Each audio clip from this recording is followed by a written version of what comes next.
કોટના જંગલેશ્વર ડિમોલિશનમાં પાણીના ખર્ચના વિવાદને લઈને મોટા સમાચાર મળી રહ્યા છે। સામાજિક આગેવાન પુરુષોત્તમ પીપળિયાએ કરી સોશિયલ મીડિયા પર પોસ્ટ। હરિસિંહ સુચરિયા સાથે ટેલિફોનિક વાતચીતની ઓડિયો પોસ્ટ કરી હતી। જે વિગતો મળી રહી છે એ પ્રમાણે જંગલેશ્વરમાં ડિમોલિશનના પાણીનો ખર્ચ જે બતાવવામાં આવ્યો હતો એનો જે વિવાદ છે એને લઈને આ સમાચાર। સામાજિક આગેવાન પુરુષોત્તમ પીપળિયા અગાઉ પણ એક સોશિયલ મીડિયા પર એનો વિરોધ કરી ચૂક્યા છે। સંવાદદાતા પરાક્રમસિંહ લાઈવ જોડાઈ ગયા છે। પરાક્રમસિંહ, આ પોસ્ટમાં જે ઓડિયો હતો એમાં શું વિગતો હતી અને કેમ આ પોસ્ટ કરવામાં આવી, શું વિગતો છે?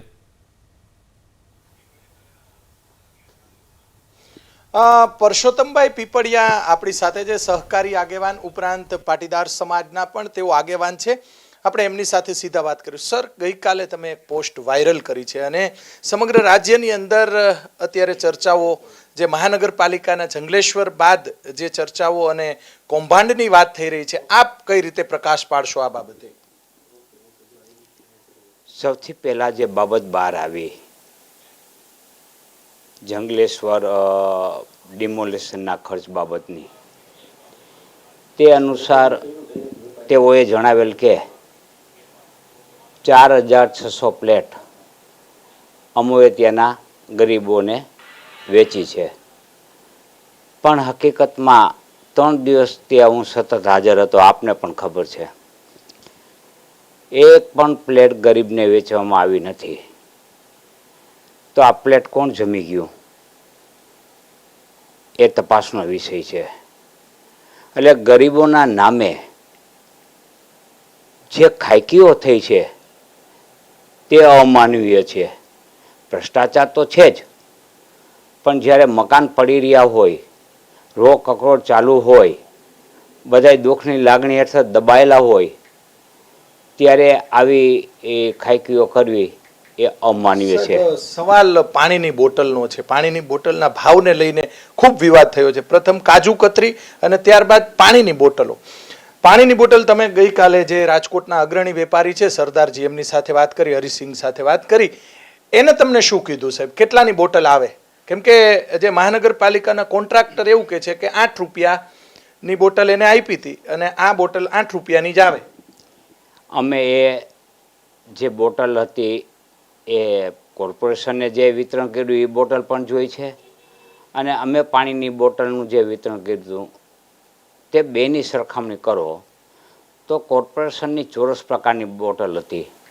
આપને ખબર હોય તો જે ઢાંકણું ખોલીને પાણી છલકાઈ નથી જતું એટલું પાતળું પ્લાસ્ટિક હોય છે, તે એ પ્રકારની બોટલ હતી। એ 2 રૂપિયાની આસપાસ આવે, 2 સવા 2ની આસપાસ। અને અમે જે બોટલનું વિતરણ કર્યું હતું એ 2.5 રૂપિયાની, અને એનું મજબૂત પ્લાસ્ટિક હતું। એટલે સારામાં સારું પ્લાસ્ટિક, મારો કહેવાનો અર્થ એ છે કે સારામાં સારું પ્લાસ્ટિક વાપરો તો એ બોટલ 2.5 રૂપિયાની આવે છે, ત્યાં એને 8 રૂપિયા લગાડેલ છે, અને 18 લાખ જેવું કંઈક બિલ મૂકેલ છે। એ તો ખૂબ મોટો ભ્રષ્ટાચાર થયો છે। 23 લાખનું પાણીનું બિલ, એટલે એ તો આજીમાંથી પાઇપલાઇન નાખી હોય ને તોય 23 લાખ રૂપિયા ન થાય। આ 23 લાખ રૂપિયાનું બિલ તમે વિચાર તો કરો। આટલી હાવ ખુલ્લે આમ ભ્રષ્ટાચાર, ખરેખર આ જે પ્રજા કરના પૈસા ભરે છે। વર્તમાન શાસકે તો બિલ અટકાવી દીધું છે, પાણીનું અપાઈ ગયું છે, બાકીના જે કાજુ કતરી ને જે ફૂડના બિલ છે એ અટકાવી દીધા છે, તો એને એ પણ સારી બાબત કહી શકાય ને? વર્તમાન શાસકોએ જે નિર્ણય લીધો છે તે આવકાર્ય છે, કારણ કે એને પુનઃ વિચારણા હેઠળ મૂક્યું છે, એટલે તે બાકી બિલની તપાસ કરશે। પણ હું જે આ બિલ મુકાયેલું છે ને ચૂકવાયેલું છે એના જવાબદારો ને જવાબદારી નક્કી થવી જોઈએ, અને એની પાસેથી અંગત વસૂલાત કરવી જોઈએ। આ કોઈના બાપનો પૈસો નથી, આ પબ્લિકનો પૈસો છે। આ પબ્લિકે મકાન વેરો વગેરે વગેરે વેરા જે આપી અને પરસેવાની કમાણીનો પૈસો છે, એનો સદુપયોગ શહેરના વિકાસમાં થવો જોઈએ। એની મારી દ્રષ્ટિએ આવા લોકોને ઘર ભેગા કરવા જોઈએ। 3 કરોડ રૂપિયા, 1500 મકાન પાડ્યા, 3 કરોડ રૂપિયાનો ખર્ચો અંદાજિત થયો છે। હવે મહાનગરપાલિકાના અધિકારીઓ પ્રેસ કોન્ફરન્સ કરશે, પણ 3 કરોડ રૂપિયા જેવો ખર્ચો થયો છે, શું કહેશો? બાપુ, તમે 3 કરોડ રૂપિયા કહો છો એ તો બહાર આવેલો ખર્ચો છે। જો તમે તપાસ કરો, હિડન ખર્ચાઓ તમે જોશો અને આનુષાંગિક ખર્ચાઓ, એટલે આ આંકડો 5 પહોંચે।